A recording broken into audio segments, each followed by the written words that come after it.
So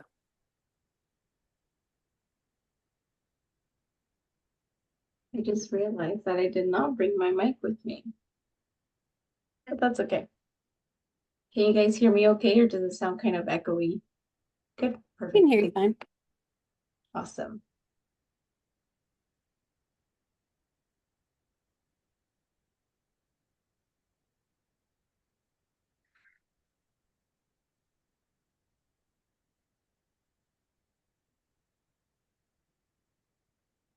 sorry, everyone. Good evening. Good evening. Yeah. All right, well, with the time turning to 6:31, if anybody else joins us, they'll be more than welcome. But for our time together to start us off, my name's Whitney. I'm a trauma-informed financial coach here with Hannah. And I hope you guys find lots of good information in this class. I will be in charge of the chat, so if you want to comment, have a question, need assistance with technical support, or just have a comment to share that needs to be heard, you can put it in the chat and I will be more than happy to help in any way that I can. And or please feel free to interrupt myself or Hannah at any time. Your questions are really important. This is why we do it, so that you guys can give us your input and so we can have a conversation. And if there's any technical support, I can try to support you as much as I can. Other than that, thanks for being here, and we'll have a good time. Thank you, Whitney. Just a quick disclaimer, if you are a current or past client, there's no reason that you need to identify yourself as such. As we all know, confidentiality is super, super important. So unless you feel super comfortable doing that, you don't need to. So we're going to be talking about emotional decision-making tonight and its alternatives. What we could do instead. Let me pull up slides. If you've attended one of these classes before or been with me anytime there's slides, seems like there's always a fight between me just talking about whatever I want to talk about, what's actually on the slide. So let's see how I do tonight. So tonight, yes, talking about emotional decision-making in your finances. If you are a current or past client, some of this may actually be reviewed for you, which is always good too. So what to expect out of our time together is that we'll spend some time exploring how emotional decision-making impacts our finances. And we will hopefully understand the difference between making emotional decisions and making decisions that include emotion. And we're going to learn at least one, hopefully two, if we have time, ways to integrate and leverage emotions into your decision. So what the heck is emotional decision-making? Emotional decision-making is by its nature just lightning fast. I think I'm just going to make assumption everybody remembers what the hand model of the brain is. That is a place from which where we are dysregulated, where we make incredibly fast decisions. In a heightened emotional state, our brains may tell us the lie that we don't have enough time. So we tend to get very reactive and make very, very fast decisions. We solve for only one thing when we are making emotional decisions. Other people's choices. I'm sorry, I heard something. No. Other people's choices, when we're solving for one thing, when we're making emotional decisions, other people's choices could look unsafe or dangerous to us because it's not the correct way to do things.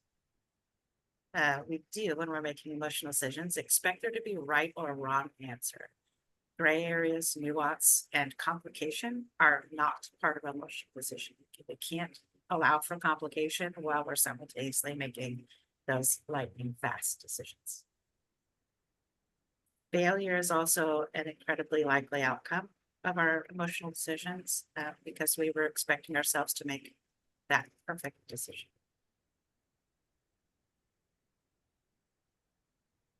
So let's talk about Perfect. Let's talk about perfectionism. Perfectionism tells us a pretty attractive lie, a pretty seductive lie. And the lie is, if I were perfect, I'd be safe. And this seems fairly straightforward, right? Like all I have to do is make the correct decisions and then I'm gonna be safe. Then I'll be happy and then I'll be okay. Unfortunately, that is not the way that the world works. So we end up exhausting ourselves. And then we get apathetic, right? Screw it. What's the point? I don't even care anymore, right? We can flip back and forth between perfectionism and apathy pretty quickly to the point where we can live in both of those places at the same time, which is in itself exhausting and just full of failure. Perfectionism tells us again that there is one correct choice to be made. And I'm hoping that you'll see that it's the same thing when we are solving for one thing, the correct thing. And when we are making emotional decisions, they are exactly the same. Oh, yes, read the slides. It tells us that there's one correct choice to be made without giving us a way to figure out what the correct choice is. Perfectionism just expects us to make the correct choice, but it doesn't actually give us any method, rubric, strategy for making the correct choice or even a good choice. And ultimately, perfectionism tells us there's something wrong with this. As I said, we are constantly in need of fixing, and that if we don't urgently fix or be perfect, then we're not going to be safe. Any questions so far, or what questions do you have about the connection between emotional decision making, perfectionism?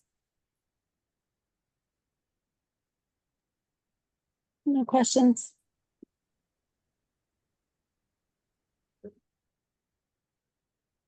None for me either.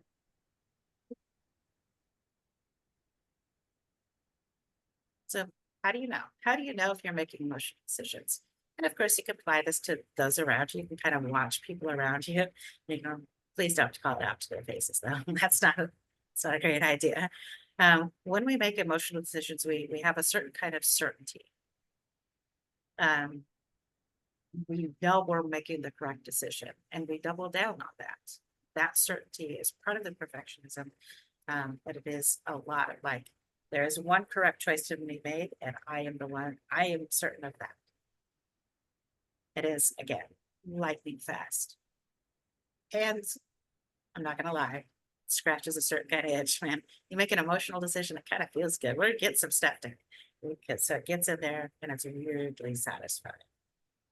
Unfortunately, when we were making emotional decisions, we're frequently plagued with regret later on. And you don't need all of these, and I'm not going to tell you like which ones of these equivalent are the equivalent of emotional decision making for you. This is just kind of like be on the lookout for these guys. Emotional decision making is simplistic. It's black and white. It's almost childlike. It's very juvenile in the way that our brains think about decision making when we are emotional. We really only have the capacity for right or wrong. I don't know if you remember, we've talked about something called the just world fallacy, and that blends right in there. Is that there's good things happen to good people and bad things happen to bad people. We tend to see obstacles as goals. I could talk about this particular thing for 6 hours. When I say seeing obstacles as goals, what kind of comes up for you folks?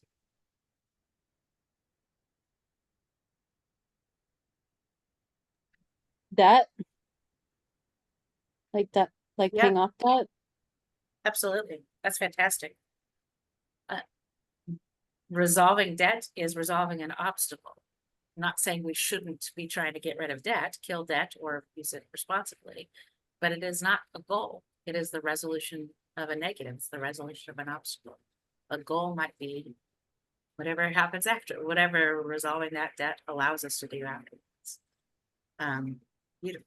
Any other thoughts about obstacles versus goals? Yeah, it's easy to see that. Oh, I need a better job. Well, maybe I need a better job sounds like a goal, but maybe needing a secure job and a job that suits your experiences and knowledge is more like not having those is an obstacle to meeting other goals, things that are goals instead of just obstacles. When we get focused on obstacles, we end up kind of never feeling like we're getting anywhere. Because we're kind of not, right? If all we're doing is resolving negatives and turning them into, if we resolve a negative, you turn it into 0, right? That's your neutral starting point. It kind of does feel like you're not getting anywhere. And sometimes it can feel like we don't have permission to even think about anything past that. Look, all I have to do right now, Hannah, is pay off my debt. That's all I want to do. That's all I need help with.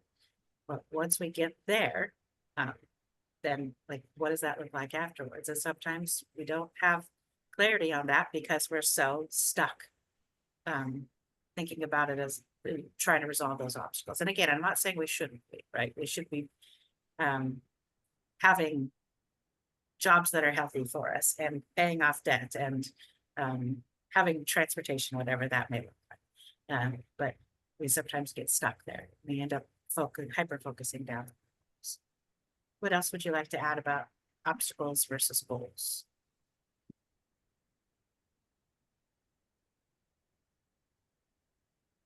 I think also they could be difficult to distinguish sometimes. Like, how do we know what's an obstacle and what's a goal, maybe? No exact really firm rule on this.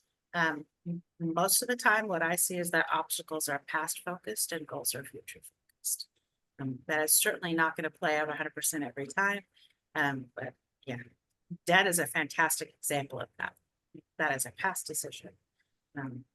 With the job thing, this doesn't quite map perfectly, but you can kind of see that it is a bit past focused. So, and again, I don't know that sometimes they're probably a little bit of both. I don't know that this is a binary. As we know, anytime that you have a binary option in front of you, we're probably going to choose wrong. So maybe this is more a spectrum rather than a binary. So another way that you can recognize emotional decision making is conflict, internal conflict between you, and in external conflict with you and anybody else that you happen to be either communicating with or trying to make a decision with. You see, if two people are dysregulated and are making emotional decisions, this is the one correct choice, we're going to have a fight, right? That is just going to happen. And it's not that those two people are bad or wrong. It's just that that's sort of the outcome, the natural outcome of emotional decision making. Of course, effective forecasting. And of course, we're going to double click on effective forecasting right now. So effective forecasting is our brains trying to take a shortcut. We are a shortcut to predict a future emotional state, specifically happiness, safety, and okayness. But because thinking about the future is hard, our brains just go, that's good. We just have to someday. You can hear effective forecasting. When we're coaching, we are listening for these words. We just have to someday if we could just. And we know that like, there's a coach among us who is absolutely fantastic at picking out effective forecasting. She has X-ray vision for this. If Harper's listening, hello, Harper. And it's pretty obvious once you start to recognize this kind of language, this sort of like obligation and pressure language, it's easy to see it as what it is. And it is basically our brain saying, similar to perfectionism, all you need is this, and then you're going to be fine. Then you're going to be safe and happy and okay. And it creates this lie that when I get this, then I'll be happy.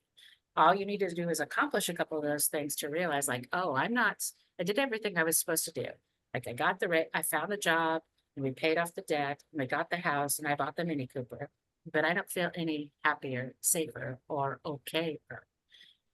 The next logical step in that is I did everything I was supposed to do and I'm not happy. So what's wrong? So it builds failure into our thinking and decision making. And effective forecasting is deeply, deeply emotional. So we're evaluating ourselves. What are your thoughts about, I don't want to move past effective forecasting too much. This could be its own Maybe it should be in some class. What are your, what's bubbling up for you about effective forecasting in relation to or even all by itself?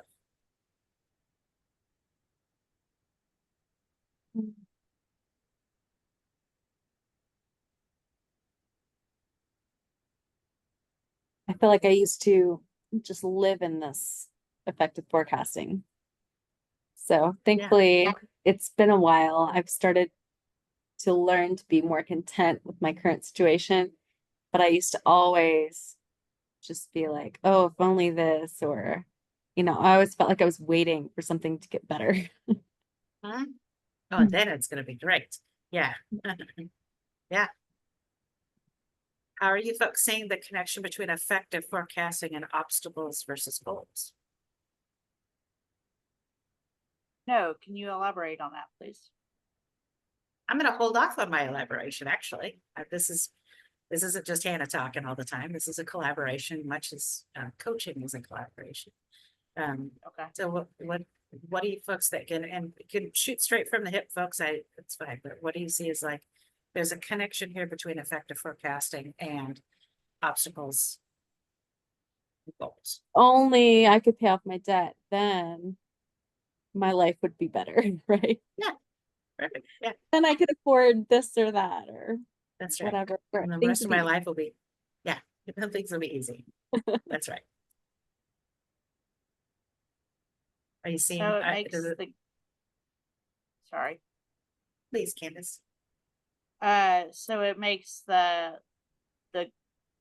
obstacle that's masquerading as a goal become the conditional that we can never really run up and catch, meaning that having that happy life after we pay our debt off is never going to come to pass.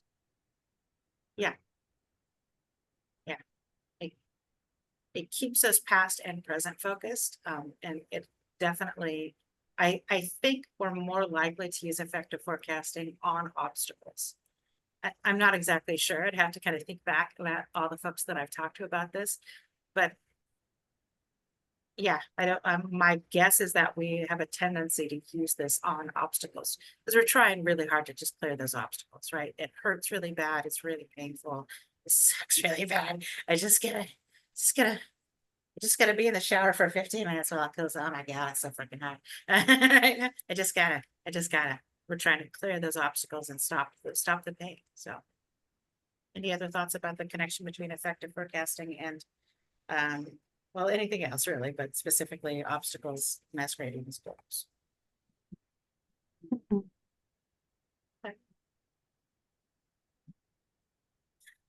So how does emotional decision-making affect our financial choices? Actually, stop, go back. Any guesses? Forget I just showed you two.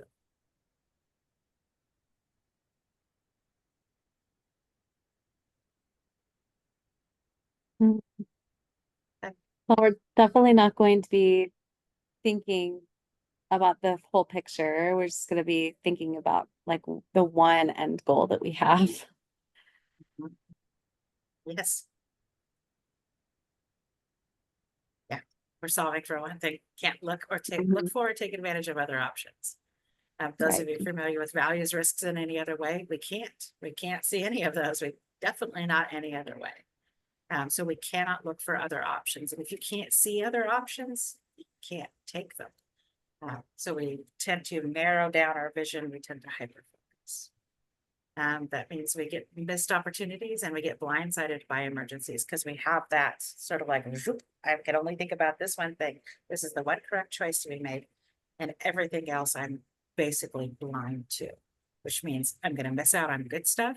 And then I'm going to be blindsided by bad stuff. So decisions, again, are made from a place of emotion, restriction, and desperation. And as we all know, restriction is bullshit.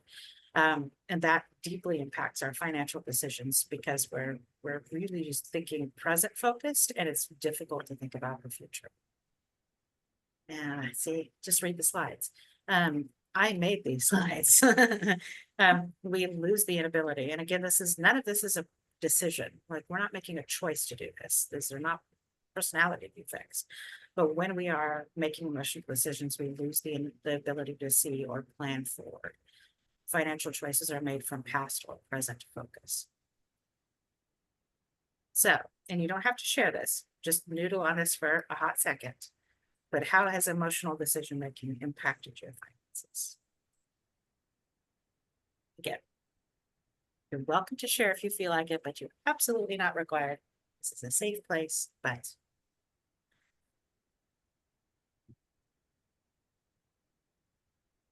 something to think about. So the question I get when I'm talking with clients about emotional decision making is like, okay, yes, Hannah, I get it. Emotional decision making is bad. So what do we do? Just stop making, just remove all emotion from our decision making? Is that what we should be doing? No, we should not be doing it. But we need to find a way to not banish emotions from our decision making, but make fewer and further between emotional decisions. So what that looks like when we're able to do that, make fewer emotional decisions without banishing emotions from our decision making, is that we suddenly and pretty quickly become able to see into the future and to plan for it. When we're talking about planning for the future, and I think that I kind of need to work this into my language a lot more.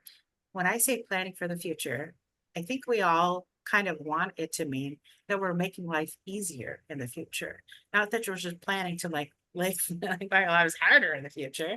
I think we need to bring that implication forward, that we want to make life easier for ourselves in the future. When we are able to do this, we can focus on the things within our control. Instead of focusing on things that are outside of our control, we tend to refocus ourselves on things that we have some level of control over. We certainly slow down our decision making. We respect your complex, beautiful, messy life. We can't do that when we're thinking too quickly.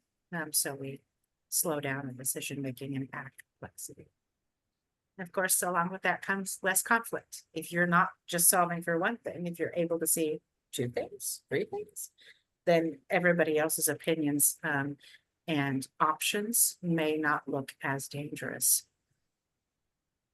And yeah, more safety and more connection, less conflict when we're making decisions with others, or even just communicating with others.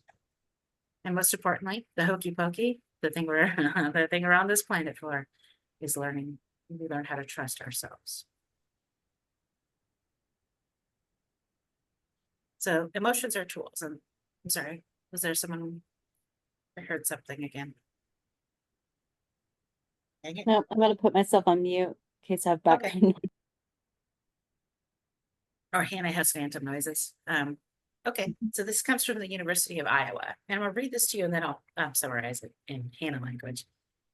So the studies of decision making in neurological patients who can no longer process emotional information normally suggest that people make judgments not only by evaluating the consequences and their probability of occurring, which would be sort of like our our logical workings, but also and even sometimes primarily at a gut or emotional level. Lesions of the ventromedial, which includes the orbitofrontal sector of the prefrontal cortex,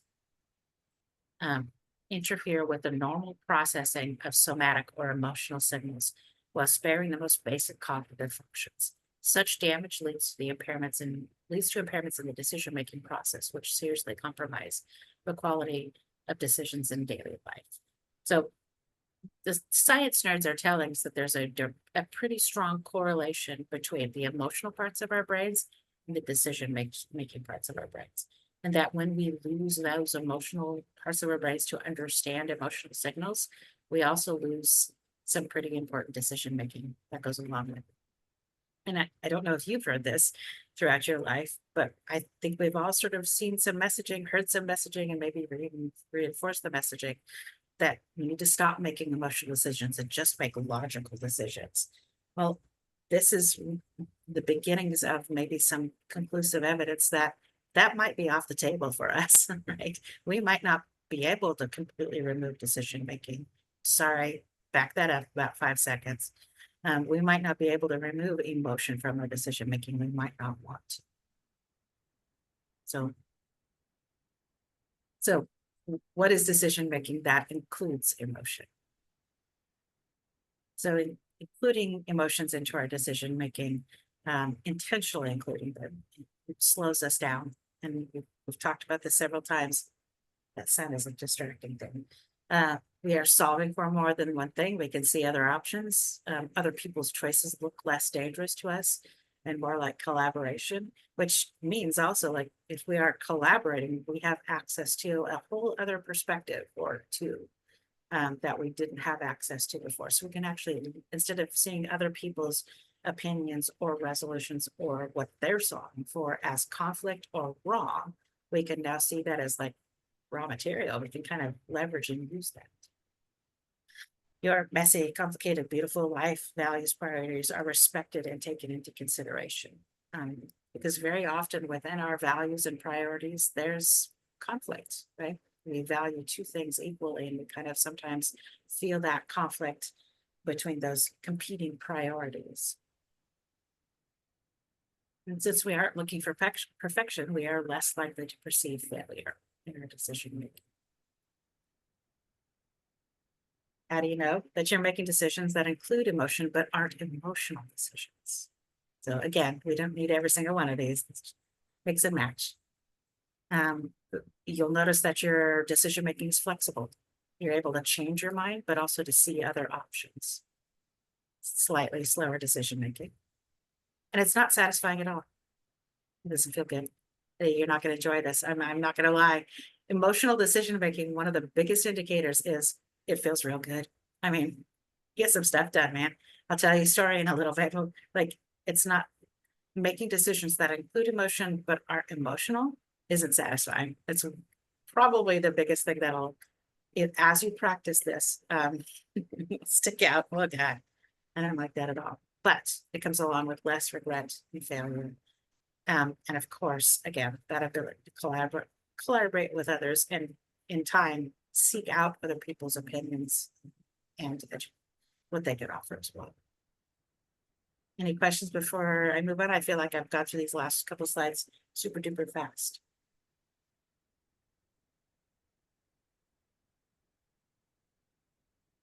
Right, fabulous. So let's talk about. We're at 7 o'clock, Annie. Thank you so much. So let's talk about ambivalence. Ambivalence sometimes is confused with ambiguity. They're definitely not the same thing. They just start with the same letter. And same first three letters. Same first four letters. Never mind. We're moving on. So ambivalence is, now just read the slides, is when we have complicated feelings about something, right? And this is a lot of the things in our lives. The practical, the real definition is basically holding two opinions about something at the same time. But we think about it colloquially as being of two minds about something at the same time. For those of you that we've talked about the +5, -5, we've kind of talked about an ambivalence in there as well. That you could be heck yes and heck no about something at the same time. That is just it's not a bug, that's a feature of our brains that we can be parsing out two different things at the same time. So how does this decision making that includes emotion affect financial choices? Okay, any guesses about, any predictions about how decision making that includes emotion could affect financial choices?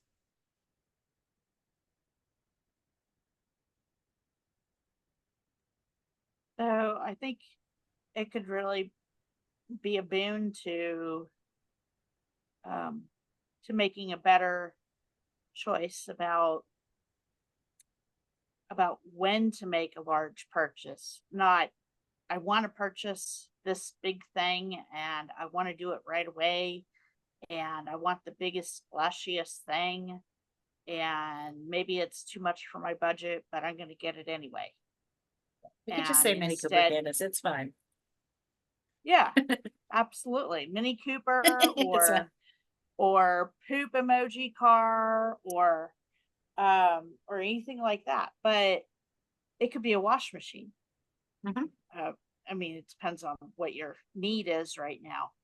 But it could really be about, do I make a decision and wind up having to make the same decision in 2 years because I got the wrong thing, Mhm.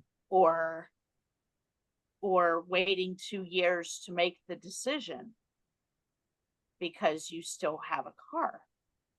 Right. Yeah. More options. It's not necessarily about a Mini Cooper, but if you see yourself in that, that's all you. Thank you. Candace knows I want a Mini Cooper real bad. And maybe a Fiat, which I call, Fiats look like poop emojis to me, which I just think is still super, super cute. Liz, I see you unmuted as well. What do you predict will be the result of adding emotion to our decisions? I forgot what I was gonna say. That's sorry, But- get distracted. was along the lines of,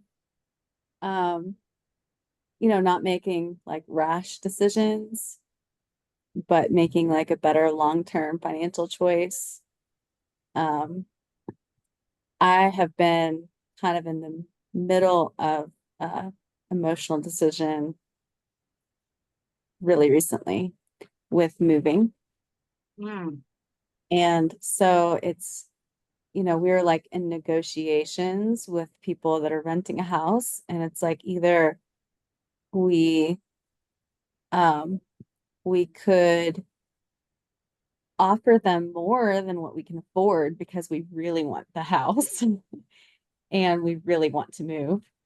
Or, like last night I was talking to my husband, I was like, have we even looked at any other options beside this house? Like, are there apartments for rent? I know we don't want to live in an apartment. I was like, but have we even checked out other options? I was like, maybe there's another way. And there you go. Oh, it's beautiful. Yeah. That's Yeah. yeah. Well done. Yeah. Whitney, anything you'd like to add as a prediction? Or anything As a- else? As a prediction. Right. I think emotions affect our financial decisions, by maybe having some regret after them. Like, oh, why did I do that? Or feels, like you said at the beginning, it feels satisfying when you first make that decision. But then after it's like, oh, what did I get myself into? Or what was that for? Why did I even do that? Or, Yeah. that's my prediction. Some regret maybe.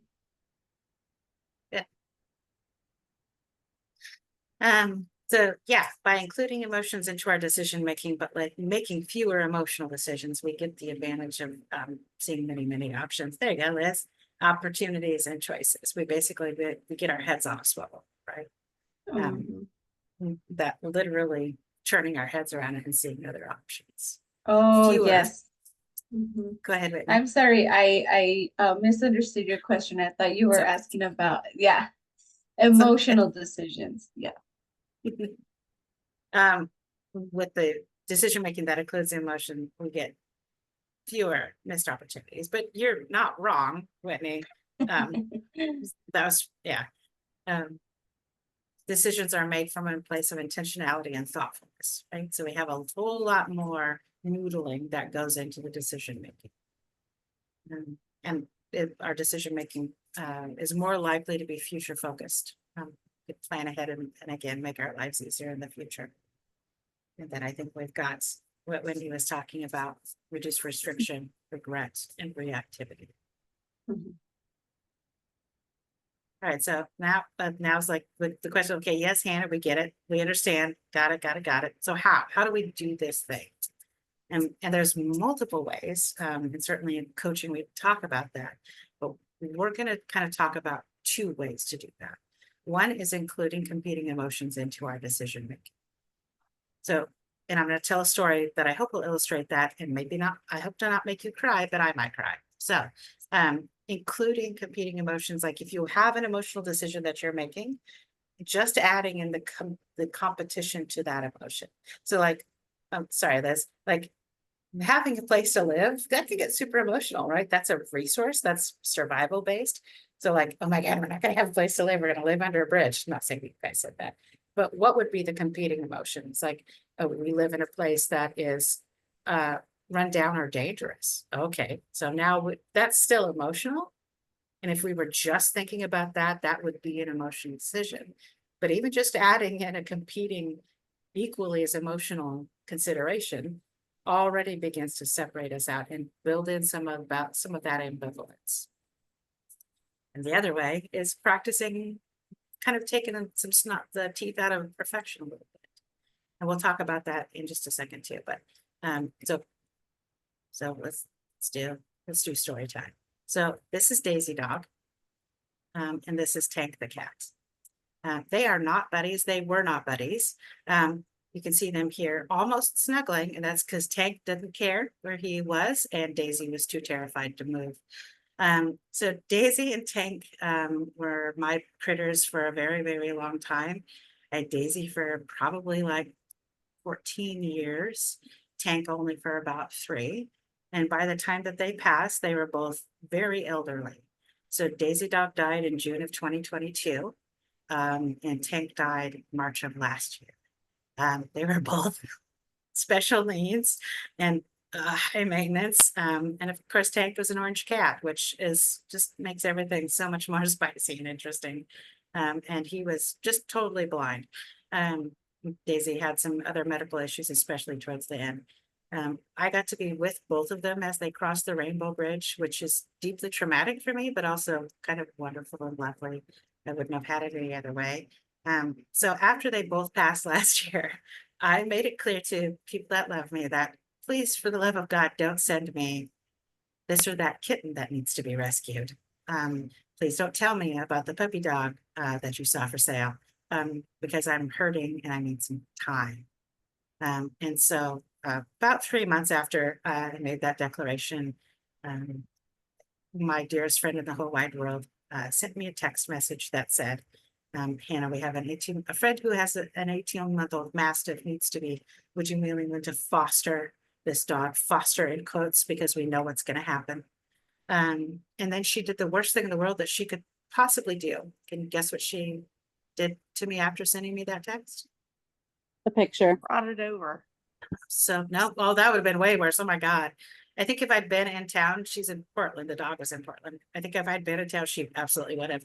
Yeah, she sent me pictures of an 18-month-old brindle Mastiff, who at that age, they have just actually at any age, I don't think Mastiffs know how big their bodies are, right? He had no idea. It was the droopy face, the sad, serious thing going on. And, yep. So what is the emotional decision here? What is Hannah's emotional decision? Need to save this dog. Like, Yep. Nothing else matters. Not a thing, right? Right. So I made eye contact with my car keys.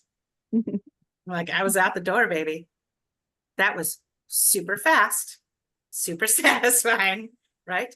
I was certain I was considering exactly one thing. So that's checking a lot of those boxes for emotional decision making, right? So what can we do? Let's go back here to this one. Sorry, guys. To this first one, how would we include competing emotions into that decision? What are some competing emotions that you think I might add to that?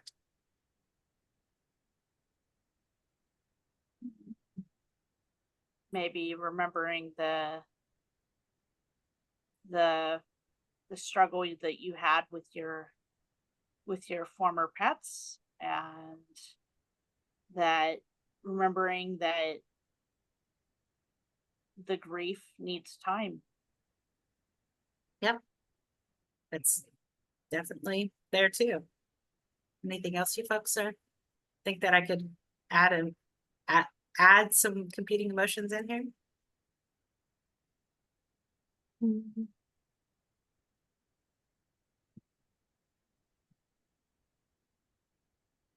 So grief is probably the first one, the first competing emotion that I added in. And that was heartbreaking, right? Because that's not any less emotional than I'm out the door, I'm saving the dog today. Mastiff, I will buy food on the way home, right? it still hurts. Like I only now have another pet and it's a jumping spider, so considerably less effort than a special needs animal. But adding that felt really bad. Adding in the competing emotion, intentionally thinking about the grief that I made, because an animal like that, it's like, oh yeah, I'm going to be totally devastated in 10 years. So you're signing up for that devastation. Hooray. And I was not, and probably am still not prepared for that. And then I added in a third competing emotion, is that after Tank died, and we've been talking about this for some time, I could not move with him because it would have killed him. But I needed to be here. I needed to be down here in Eugene, closer to my oldsters as they are aging. And we've been talking about that for some time. So does that mean I need to put off moving? Because having a mastiff of any age would definitely limit my rental options. So that would mean I would need to maybe buy a bigger home that I don't really need. That would be kind of shabby, which I don't really want. Or did that mean I need to buy a home, which I was absolutely then and super am not still in the mood for. And all of those competing emotions kind of made my decision for me. And I absolutely could have done values risks in any other way.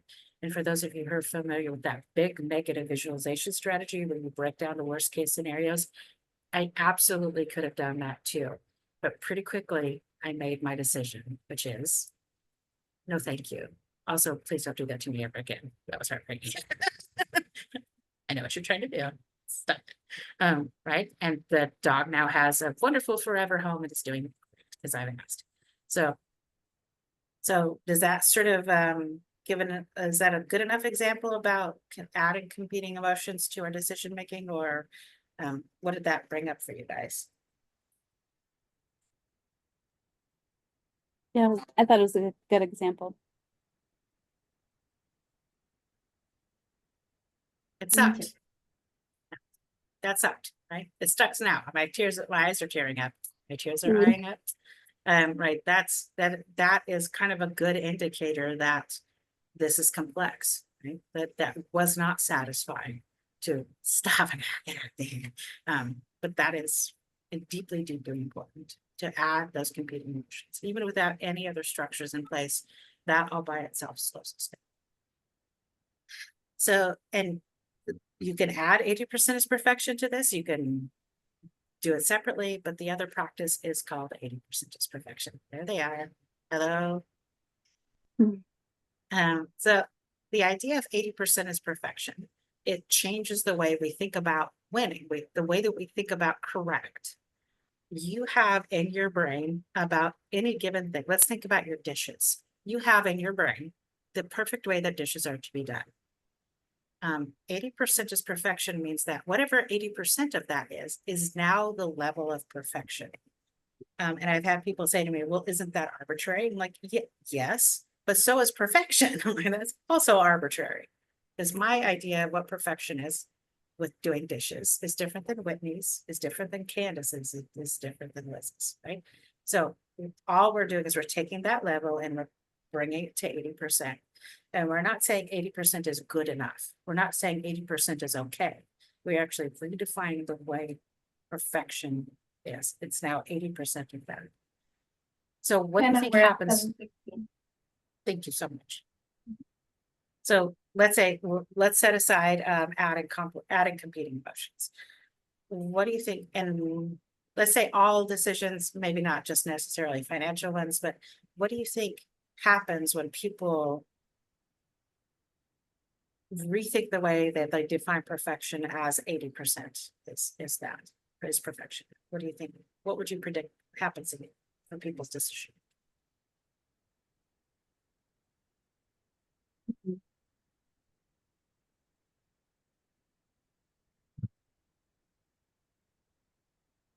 Maybe they are more likely to see themselves as winners because they can achieve 80%. It's more doable. Yeah. Changing our win condition. Absolutely. Woo-hoo. They also feel less like failures. Absolutely.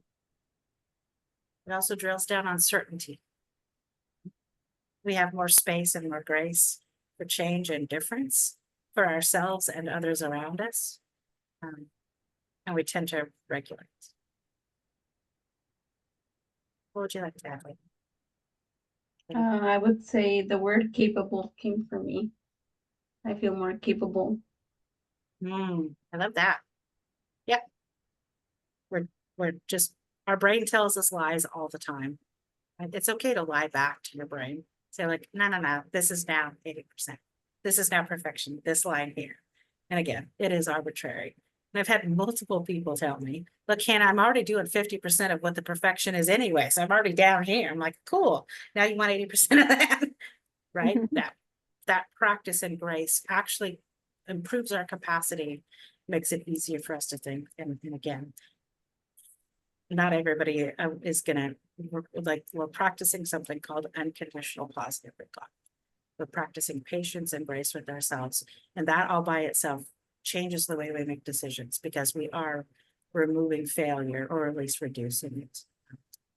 And that makes everything just a little bit easier. So there isn't so much pressure. Oh yes, there's slides. I forgot about the slide. Allows for observation, experimentation, and adaptation, right? You can't have experimentation, change, or adaptation if you're stuck holding yourself to this arbitrary perfection ideal. And it does turn failures, it reduces our failures, turns them into data points. Okay, that didn't work, but we could try again. Practice is grace, practice is someone's. Da-da-da. Get it, you get an award. You get an 80% award. Congratulations. Oh, no, we don't need that. That's the next slide. That's nothing to do with that. So as we've been talking tonight, what's been something that you need clarification on?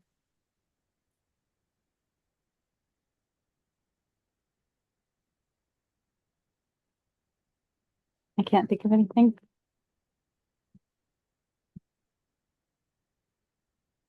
Cool. That means I did an okay job. I did 80%. What's been the biggest thing that we've talked about tonight that's that surprised you or did the light bulb thing for you?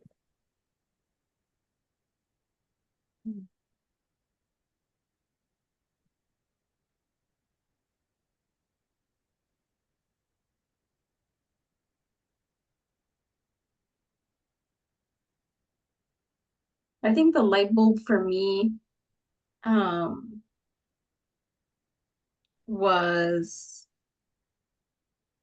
the finding the counter emotion and making a decision. And you put it pretty straightforward, Hannah, but I wasn't able to think of an example on my own. So I think for homework, I want to do that and see, like, with a smaller big decision, just see what the emotion shows up first and then find the counter emotion for that decision, and see if it affects the purpose of me going through with that decision. So something kind of funny happens when we even go looking for the competing emotion, even if you don't find one.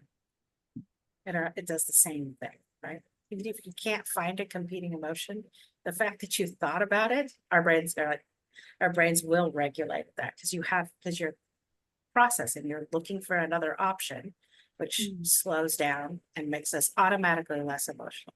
So even if you recognize I'm making an emotional decision right now, hold on, I got to think of competing emotions. That'll do it, right? That'll check that box.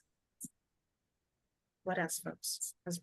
What else is rolling around in your noggins? I see thinking face. Want to be respectful. Yeah, I've been thinking of how I felt like this class was more suited to my husband, and he did not have the capacity to join tonight. It's fair. So I'm just like, okay, I know that I make emotional decisions too. I think his are just a little bit more obvious. So I've been trying to think of examples for myself where this applies. Because I feel like a lot of times I'm just trying to give him an alternative when he's making an emotional decision. Yeah. that is an important consideration, and that, like, this class was not meant specifically for couples, but that happens a Yeah. lot in couples. We might try to do that for somebody else, offer them an alternate emotion, and it never quite works the way we want it to, right? Right, so it almost has to be an internal practice. If it comes from the external, it may, and I know, Liz, that this is absolutely not your intention, but the impact may be that it feels like an imposition from the outside. And we rebel against that because that's what we do. Oh, yeah. Not tonight, certainly, but within the next day or two, I'm going to send everybody that attended the YouTube link to this. So you're welcome to share this with him, of course, as of anything. So, Candace, I saw you unmuted yourself. Yeah, so I didn't make the cognitive leap before, that allowing myself to stop saying the dishes need to be perfectly clean. Well, what is perfectly clean? Well, not lumps of cheese on it, but I don't have to wash them in bleach, straight bleach.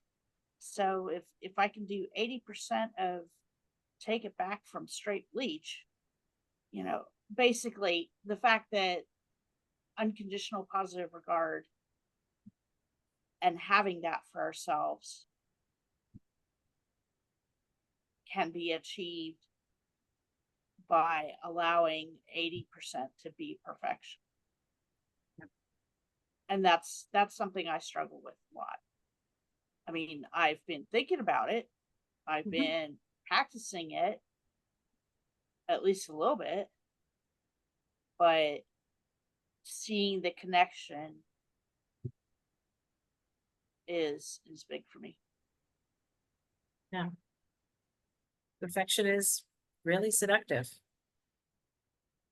It's really, really, really, and I mean, we're all women, and we've all kind of been, that it generationally at least is like something we've sort of been expected to do, is be the perfect mom, be the perfect wife, be the, like, your value is wrapped up in that, your productivity is important. And this is kind of like saying, like, this is okay, this is enough. And we actually can get more done while being gentler on ourselves by allowing for that 80%, which seems counterintuitive, right? We don't have to be forcing or obligating ourselves or beating the snot out of ourselves to get that done. Whitney, as we've been talking about perfection just now, I wonder if this brings up something that you and Harper and I were talking about earlier today. I see a connection here, and I don't know if you're comfortable sharing with that. That was at our private training. But do you see, can you kind of find the connection into what I'm thinking about when we were talking about the unit development, or? I think, yeah, I think I can formulate something now that you're mentioning. And let me see if I make a connection here. So, whereas we're deciding or contemplating the structure for the units, I found myself stuck in like completing the unit that I'm working on. And there was some days that I was dreading to look at the information. Other days, I was thinking, oh, if I tell Hannah that I'm stuck, she's gonna think I'm the worst, or that I'm not capable, that sort of thing. So there was, it was, I think I was aiming for that perfect. What does perfect look like? What would Hannah approve? But then when we were going through the training, we went through like an exercise, I guess we would say, and that we each shared what a unit template would look like, or how we each formulate information to get to like a teaching point. And we each had similar but unique ways of doing one thing. And I found that to be really like full of grace and acceptance by just showing, oh yeah, I'm not wrong or the worst person ever for not doing it, the perfect way, or the right way, but we each have our own way of just doing the same thing. Or one thing we can, each perspective sees it in their own unique way, and that's okay. I don't know if that's the It was, the it was connection. beautiful. That was beautiful. Right, like we all three of us, we're working on, we've got our offset coming up in, what did we say, 21 days? So excited. 21. Can't even, 21, can't even think straight. And we're all training, like I'm ostensibly the trainer, but they're training too. And one of the things that we're doing is like, some parts of the way that I've structured the curriculum, the units are just not working anymore. So we're gonna nuke it. We're gonna just destroy it, and put it back together again. So right now, as I'm asking, like, how are your units coming? We have no structure, we have no scaffold for that. So it feels kind of impossible. And I feel that emotional decision, Anna's gonna make it the worst. But I've also been like hesitating on my units that I like. I don't know about you, Whitney. I think I understand, like, I deeply enjoy the topics that I'm writing my units on. I think you enjoy yours too. I think you might be in love with yours. And I Yes. know Harper enjoys hers as well. So it's not motivation, it's not desire, but without that structure, without knowing if we're doing it correctly, it's kind of impossible. So by releasing that, saying like, okay, so we don't have a structure, okay, then and we're by adding in the competing emotions, like the competing emotion I was adding, hopefully today was like, but we just don't have it. I don't want to put structure into this and have us redo it or undo it. So we can go structure free. I think I lost the plot, and because the sun is right in my eyeballs, I have to go over here now. But we're close on time, but that is not better. That is actually worse. The idea here, especially when we're considering the emotional decision making, is to kind of like to add in that complexity. We're after the complexity, as unsatisfying and dirty as it is, and super messy and gross. Yeah, to add those associations in. So that was a lot of Hannah words with nothing said. What is your biggest, as we close, what is your biggest, like, the thing that you can pick up and go with, the thing that has handles on it that you can use right now, if anything? I think just looking for the competing emotion, recognizing the signs that I could be making an emotional decision. And then if I feel like maybe I am, then just looking for a competing emotion to slow Yeah. myself down. Beautiful. I love that. Anything that you feel like had handles, Candace? Yeah, we did. Yeah, I guess, with all the important decisions I'm making these days, whichever those are that I may or may not have shared with you, I realized, oh, that's an emotional decision. Let's step back. And I'm just echoing what you said, Liz. I mean, and what you said, Whitney, is just the competing emotion and the alternate viewpoint. It's kind of like, how could this really help me if I do this, and how could it really hurt me in ways that I was not expecting? Yeah. And all that. So Whitney, what would you like to add to close this up? If anything. I think we can. I enjoyed my time here and getting to share a little bit about me and hearing a little bit about you guys. I don't have much else to add. Just don't want to leave you out if you had something to share, but thank you all for being here. Thank you very much. I appreciate your time. Yeah, I will do another one of these the second Thursday of August. I'll send out notifications of when I just I decide what the heck the topic is.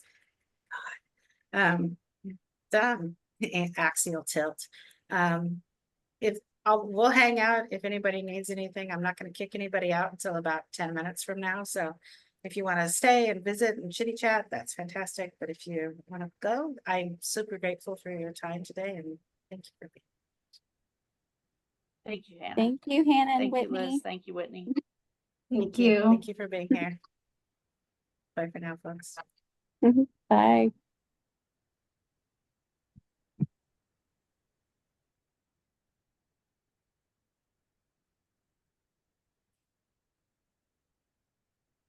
Sorry. Feel like I'm super casual, so. I didn't see you there. You're totally rocking that duck, that sun duck. Ducking So, from the yeah. sun. Ducking from the sun. Is it Blinded by the Light? There's a song in there. Yeah, wrapped up, yeah. Hannah, I'm gonna send you a couple of texts a little bit later if that's okay on a personal note. Is that okay? Sure. Yeah. Okay. Thank you. All right. Thank you, ladies. Have a good one. You too. Bye. Thank you for being here. Bye. Yeah, thank you. I so did not mean to throw you in the bus at the end. I just wanted to make sure if you had any last words that I didn't just skip over you and assume you didn't have anything to say. I was like, oh God, I've made a panic. What have I done? I'm so sorry. That's okay. So what are your reflections? How did that go? What feedback do you have? I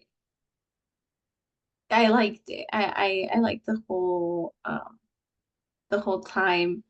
I'm glad that there was 2 participants. That was fun to have input on what we were sharing. And yeah, the